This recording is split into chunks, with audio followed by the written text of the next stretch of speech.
তো আজকে আমরা যেটা শিখতে চলেছি সেটা হচ্ছে ট্রান্সফরমার। ঠিক আছে, ট্রান্সফরমার কাকে বলে, এর ডেফিনেশন কি এবং কোথায় ব্যবহার করা হয়, ট্রান্সফরমার কত ধরনের কি কি, সেগুলা আমরা এই ভিডিওটার মধ্যে ঠিক আছে কভার করতে চলেছি।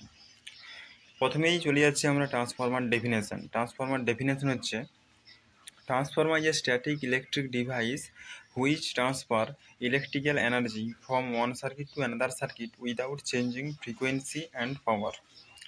মানে কি এর এর মানে হচ্ছে ট্রান্সফরমার হচ্ছে একটি স্থির বস্তু যেটা ইলেকট্রিক্যাল এনার্জিকে একটা সার্কিট থেকে অন্য সার্কিটে ট্রান্সফার করে, ফ্রিকোয়েন্সি এবং পাওয়ারকে পরিবর্তন না করেই।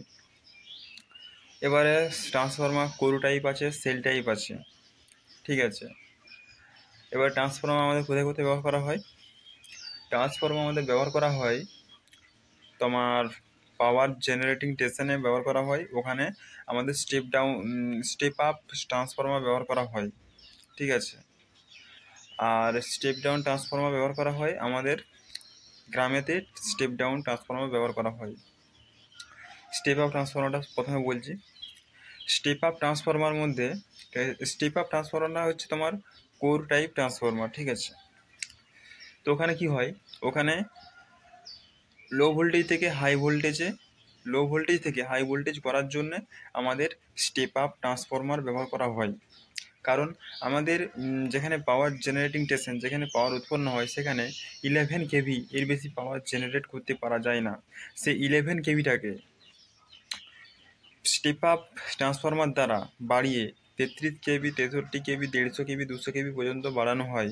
বাড়িয়ে একটা শহর থেকে অন্য শহরে নিয়ে যাওয়া হয়। ওটা স্টেপ আপ ট্রান্সফরমার দ্বারাই সম্ভব হয়। ঠিক আছে, কারণ একটা শহর থেকে অন্য শহরে যদি যেতে হয় তাহলে কি একটা তার নিজস্ব রেজিস্ট্যান্স আছে, এনার্জি ওখানে অনেক লস হয়।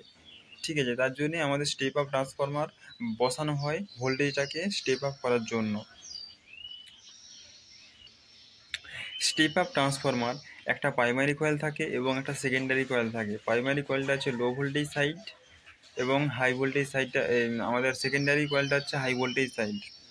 প্রাইমারি কয়েলটা কেন লো ভোল্টেজ সাইড? কারণ ওটা 11 কেভি এর সাইড। ঠিক আছে, 11 কেভিটা পাওয়ার জেনারেটিং স্টেশন থেকে জেনারেট হয়ে 11 কেভিটা আমাদের স্টেপ আপ ট্রান্সফরমার মধ্যে ঢুকছে এবং বেরোচ্ছে কত 33 কেভি, মানে বেশি বেরোচ্ছে। স্টেপ আপ ট্রান্সফরমার দ্বারা ওটা বেশি হয়ে বেরাচ্ছে, কারণ প্রাইমারি কয়েলে নাম্বার অফ টার্নস, কয়েলের পাক সংখ্যা কম থাকে, আর সেকেন্ডারি কয়েল নাম্বার অফ পাক সংখ্যা বেশি থাকে। তার জন্য আমাদের লো ভোল্টেজটাকে হাই ভোল্টেজে ও ট্রান্সফার করে।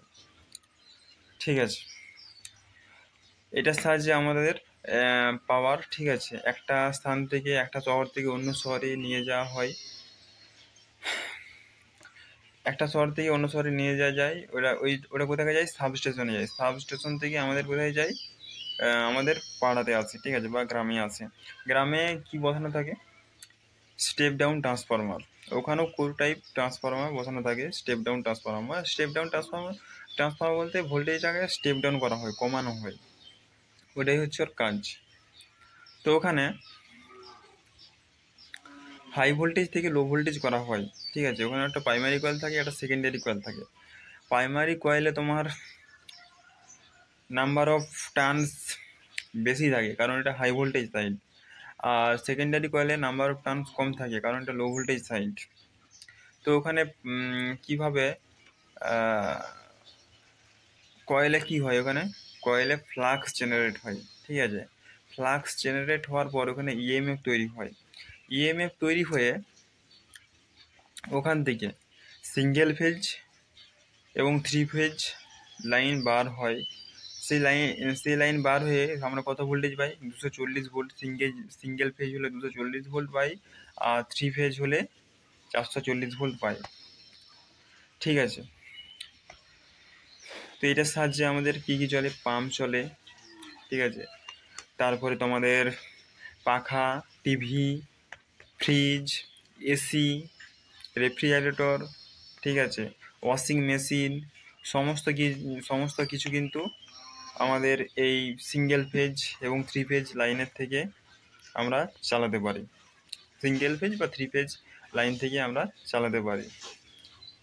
তো এই ছিল এই স্টেপ ট্রান্সফরমার, ঠিক আছে। ট্রান্সফরমার ডেফিনেশন বললাম, ট্রান্সফরমার কত প্রকার হয়, ঠিক আছে। সেল টাইপ কোর টাইপ বলতে এটা ট্রান্সফরমার ভিতরে কয়েলের যেরকম সিস্টেম থাকে আর কি, কয়েল কীভাবে বাঁধা থাকবে। সেল টাইপ মানে হচ্ছে তোমার একটা কোয়েলই দুটা ওয়েন্ডিং থাকবে, একটা প্রাইমারি ওয়েন্ডিং, একটা সেকেন্ডারি ওয়েন্ডিং। আর সে কোর টাইপে দুটা ওয়েন্ডিং থাকে আলাদা আলাদা, একটা প্রাইমারি একটা সেকেন্ডারি, ঠিক আছে। টাচ থাকেনি দুটো একসঙ্গে, ঠিক আছে। কিন্তু আমাদের সেল টাইপ ট্রান্সফরমার ক্ষেত্রে আমাদের দুটাই টাচ থাকে, প্রাইমারিও টাচ থাকে, সেকেন্ডারিও টাচ থাকে। তারপরে স্টেপ ডাউন ট্রান্সফরমার কোথায় বসে এটা বললাম, স্টেপ আপ ট্রান্সফরমার কোথায় বসে সেটাও বললাম।